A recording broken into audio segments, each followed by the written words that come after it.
कहानी की शुरुआत में हम देखते हैं ज्वाला देवी नाम की एक औरत को, जो कि उस गांव की मालकिन है। वो किसी की तस्वीर को देखते हुए उसके न होने का दुख जता रही थी। फिर अपने आदमियों द्वारा मल्लेश की बेटी रुद्रंगी के वहां आने की खबर पाकर वो उससे मिलती है। मालकिन रुद्रंगी को देखकर खुश हो जाती है। रुद्रंगी मालकिन से पूछती है कि उसे वहां क्यों बुलाया गया है। वो उस हवेली में नहीं जाना चाहती क्योंकि उसके पिता मल्लेश की मौत वही हुई थी। तब मालकिन उससे कहती है कि उसके पिता मल्लेश नहीं है। फिर उसे पूरी कहानी बताती है। एक बूढ़ा आदमी अपने पोते मल्लेश से रुद्रंगी के गले में मंगलसूत्र बंधवा देता है और जिंदगी भर उन दोनों को पति पत्नी बनकर साथ रहने को कहता है। फिर उस बूढ़े से काम के सिलसिले में भुजंगराव के आदमी उसके पास आते हैं। वो बूढ़ा आदमी उनको अपनी लाचारी बताकर काम से मना कर देता है, जिससे भुजंगराव के अहंकार को ठेस पहुंचती है। वो उसे अपने आदमियों से बहुत पिटवाता है। उसे बचाने के लिए मल्लेश भुजंग के सामने खूब गिड़गिड़ाता है, लेकिन वो सड़ेला उसकी एक नहीं सुनता।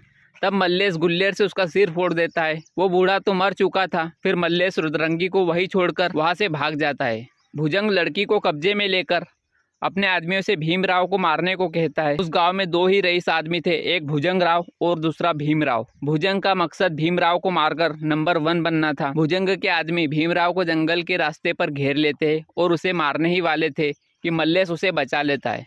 फिर भीमराव उन सबको गाजर मूली की तरह काट डालता है और मल्लेश को अपने साथ पनाह देता है। सब लोग भीमराव को मालिक मानते थे। वो बहुत ही अहंकारी व्यक्ति था। वो मल्लेश को बहुत ही मजबूत बनाता है। अब मालिक के साथ मल्लेश भी भुजंगराव से अपने दादाजी की मौत के बदले की आग में झुलस रहा था। मालिक अपनी पत्नी के होने के बावजूद भी दूसरी लड़की शादी करके ले आया था, जबकि उसकी पहली पत्नी 3 महीने की गर्भवती थी। उसकी पहली पत्नी मीरा उसकी हरकतों से परेशान थी। उसकी दूसरी पत्नी ज्वाला देवी भी घमंड से चूर थी। शादी वाले दिन ही जब मालिक पर अटैक होता है, तब ज्वाला देवी उन सबको मार देती है। मारने वाले भुजंगराव के आदमी थे। तब मालिक मल्लेश को भुजंगराव को मारने को कहता है। मल्लेश भुजंग के घर जाकर उसे घसीटकर अपने मालिक के पास ले आता है।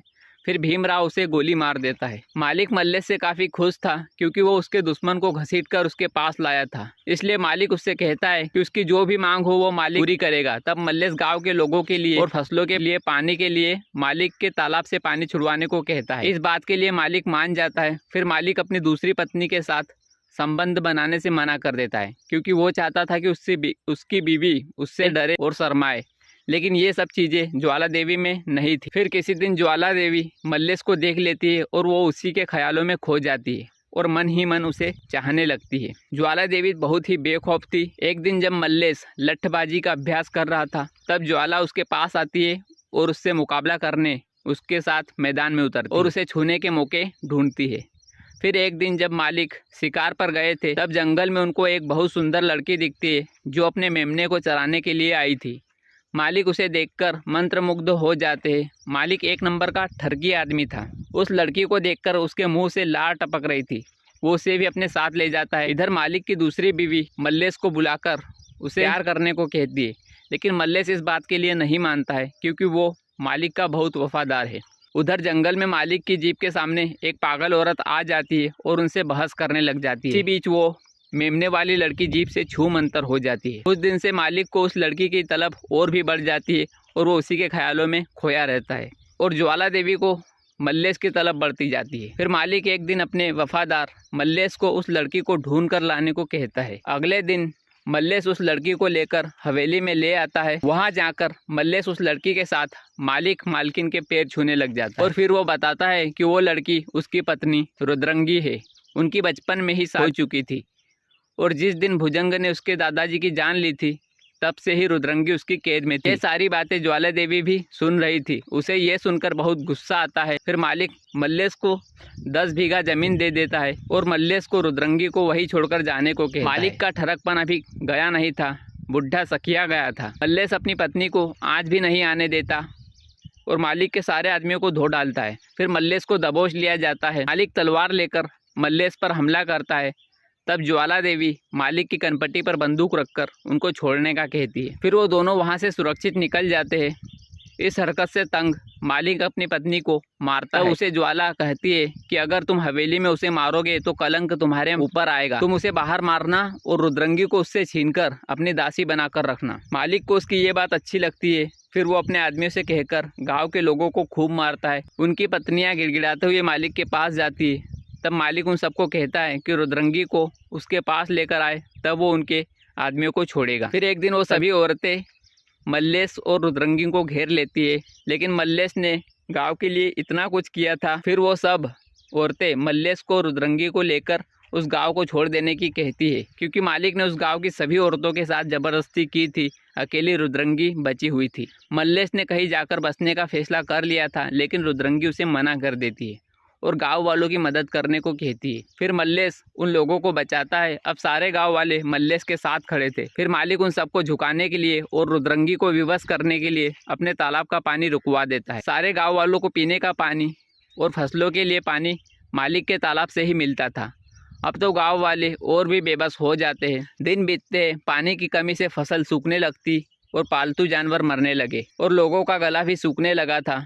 तब रुद्रंगी सारे गांव वालों को एकत्र कर लोगों के भले के लिए तालाब का पानी छोड़ने के लिए मालिक के साथ सोने का फैसला कर लेती है। इस फैसले में मल्लेश उसका साथ देता है, अपने दिल पर पत्थर रखकर। फिर मालिक के कहने पर वो उसे सजाकर उसे उसके पास ले जाता है।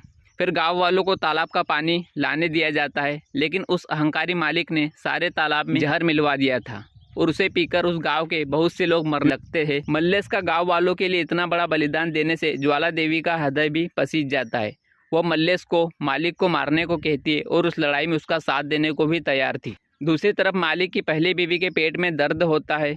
वो एक बेटी को जन्म देती है और उसकी जिम्मेदारी वो ज्वाला देवी और मल्लेश को सौंपती है और कहती है कि उसकी बेटी उसके पिता जैसी नहीं होनी चाहिए और यह हवेली में विद्यालय खोला जाए। मल्लेश से ऐसा वादा लेकर वो मर जाती है।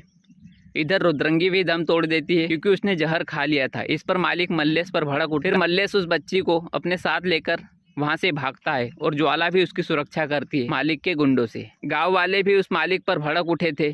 सभी मालिक को मारने आए थे, क्योंकि मालिक ने सबको धोखा दिया। मालिक को बांध दिया जाता है, लेकिन वो बहुत ताकतवर था। फिर मल्लेश और उसके बीच फाइट होती है। पूरे गांव के लोग मालिक के खिलाफ हो जाते हैं, यहाँ तक कि उसके खुद के आदमी भी उसका साथ छोड़ देते हैं। फिर मल्लेश उसे मारने के लिए दौड़ता है, लेकिन उससे पहले ही मालिक हंसते हंसते अपना सिर कलम कर लेता है। फिर मल्लेश भी उस बच्ची की जिम्मेदारी उसके एक दोस्त को देता है और ज्वाला देवी को उस हवेली में स्कूल खोलने का कहता है और वो भी दम तोड़ देता है। फिर कहानी आगे बढ़ती है। ज्वाला देवी सारी जिम्मेदारियां मालिक की बेटी को सौंप देती है और गांव के सभी बच्चे वहां पढ़ने जाते हैं।